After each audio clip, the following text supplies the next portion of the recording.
যে অযোগ্য, যে সাদা খাতা দিয়ে টুকলি করে এই করে টাকা দিয়ে চাকরি পেয়েছে, আন্দোলনের মুখোমুখি হতে হবে, খেয়াল থাকে যেন। এই গণ আন্দোলন সামলাতে পারবেন? বাংলার গণ আন্দোলন মাননীয় মুখ্যমন্ত্রী আমাদের এই 5 আটবার দরকার কি?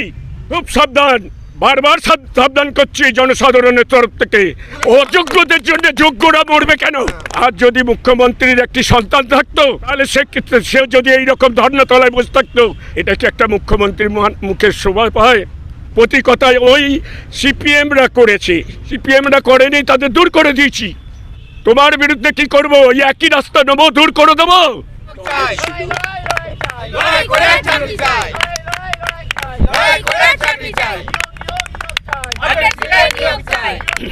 একদম ঠিক। মুখ্যমন্ত্রী দিতে পারে না, মুখ্যমন্ত্রী বলছে যে এক দুটো চাকরি, অনেক চাকরি দিলে এক দুটো গন্ডগোল হবে, তো একটাও দুর্নীতি হলেও সেটা দুর্নীতি, আর 1000 দুর্নীতি হলেও সেটাও দুর্নীতি। আচ্ছা, আমি একেবারে নিরপেক্ষ লোক হয়ে বলছি, আমি কোনোদিন রাজনীতি করিনি এবং আমার ফ্যামিলি শুধু স্বাধীনতা সংগ্রামী ছিলেন, আমি সেই বংশের লোক এবং আমরা কোনোদিন রাজনীতি করি না। কিন্তু এই নানানভাবে টিভির পর্দায় বলুন, পেপারে বলুন, এই ছেলে মেয়েগুলো আমাদেরই তো ছেলে মেয়ে, রোজ রোজ কাঁদছে, কেঁদে আমি বসে বসে দেখি, আমার চোখ দিয়ে জল এসে যায়। সেই জন্য আমার মনের মধ্যে এমন একটা প্রেরণা এলো যে এদের একটু সান্ত্বনা দিয়ে এদের একটু ভালোবাসি, এই বলে আমি এখানে এসেছি। তা এসে কিছু বলবার সুযোগ পেয়েছি। তা আমি একটাই কথা বলতে পারি, সরকার যে চাকরি দেবে তিনি গোঁ ধরে বসে আছেন, যারা যোগ্য এবং অযোগ্য সবাইকেই দিতে হবে। আমি কারোর চাকরি খাবো না, এই ধনুর্ভঙ্গ পণ করে। তাহলে যারা অযোগ্য দুর্নীতিগ্রস্ত সেইগুলোতেই তো স্ট্যাম্প মারা হচ্ছে, এটা তো খুব অন্যায় কথা। আজকে এত বছর স্বাধীনতা হয়েছে, মানুষের মনোভাব বা বিশেষ করে যারা নেতা নেত্রী তাদের এই মনোভাবটা যদি এক গোঁয়ে রেখে দেয় তাহলে তো আর কোনো উন্নতি হবে না। কথা হচ্ছে যে প্রশাসন আর বিচার ব্যবস্থা, এই দুটো যখনই প্রশাসন বলছেন যে আমার কিছু করার নেই, বিচার ব্যবস্থা করছে না, উকিলরা সব বাধা দিচ্ছে। কি বাধা দিচ্ছে? অর্থাৎ বিচার ব্যবস্থা বলছে অযোগ্যদের আমরা নেবো না, এটা আইনে বলে না। কখনো একটা অযোগ্য লোককে সমর্থন করতে পারে না, কেউ পারে না, কোনো সৎ লোক পারে না, বিচার ব্যবস্থাও পারে না। তাহলে যে অযোগ্য, যে সাদা খাতা দিয়ে টুকলি করে এই করে টাকা দিয়ে চাকরি পেয়েছে, সেও যেমন অপরাধী, আর যে টাকাটা নিয়েছে সে সাংঘাতিক অপরাধী। এদেরকে কেন ধরা হচ্ছে না, বিচার হচ্ছে না?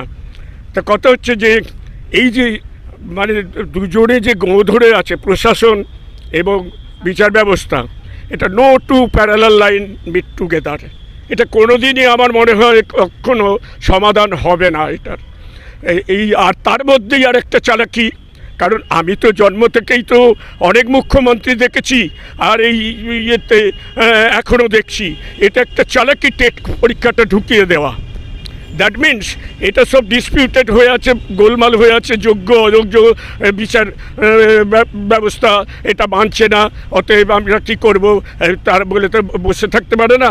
এই টেটগুলোকে এবার ঢুকিয়ে দেবার মতলব, এরা যারা পাস করবে তাহলে এদেরকে চিরদিন দাগি হয়ে থাকতে হবে এই ধর্নাতলায় বসে। এটা কি অন্যায় কথা? আজকে আমি কেউ নই, আমি রাজনীতির লোক নই, আমি এদেরও লোক নই, আমি স্বতঃস্ফূর্তভাবে আমার মনে হয়েছে যে কিছু বলা যায় তাই বলতে এসেছি। আজকে আমি প্রথম যদি শুরু করি, আর কালকে 3 জন আসবে, এইরকম করতে করতে গণ আন্দোলনের মুখোমুখি হতে হবে, খেয়াল থাকে যেন। এই গণ আন্দোলন সামলাতে পারবেন? বাংলার গণ আন্দোলন আমরা দেখেছি, আমরা পরাধীন জগতের লোক দেখেছি, তখন কে সামলাতে পারবেন? সবাই দলদাস হয়ে বসে আছে আজকে। হ্যাঁ, মানুষের বিবেক শুদ্ধ হারিয়ে ফেলেছে, বিবেক বিক্রি করে ফেলেছে। প্রত্যেকটা কথায় মাননীয় মুখ্যমন্ত্রী আমাদের এই 5 আটবার দরকার কি? ভোট দিয়েছি আমরাই হলো রাজনীতির সব কিছু কথা বলবার ক্ষমতা রাখি, এবং যাদেরকে ভোট দিয়েছি পায়ে ধরা লোক হওয়ার জন্য ভোট দিইনি। খুব সাবধান, বারবার সাবধান করছি জনসাধারণের তরফ থেকে যে একটা ন্যায্য বিচার করুন, এদের অন্তত এরকম ঠিক করুন যে বিচার ব্যবস্থা যা হচ্ছে আগে যারা যোগ্য তাদের নিয়ে নিন। কেন দেরি করছেন? অযোগ্যদের জন্য যোগ্যরা মরবে কেন? আপনি অযোগ্যকে চাকরি দিচ্ছেন আর হ্যাঁ, অযোগ্যদের চান্স দেবার থাকে, সেটা আপনার ব্যাপার, রাজনৈতিক ব্যাপার, আর আমি এটা ইন্টারফেয়ার করব না এখনই। কিন্তু যোগ্যরা কেন চাকরি পাবে না? তার জন্যে একজনের জন্য আরেকজন সাফার করবে কেন? প্রত্যেকের, আর যদি মুখ্যমন্ত্রীর একটি সন্তান থাকতো তাহলে সে যদি এইরকম ধর্ণাতলায় বসে থাকতো তার কি অবস্থা হতো? মুখ্যমন্ত্রীর মনের অবস্থাটা কি?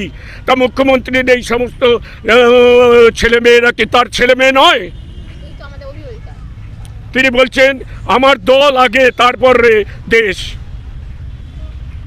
এটা কি একটা মুখ্যমন্ত্রীর মুখের শোভা পায়?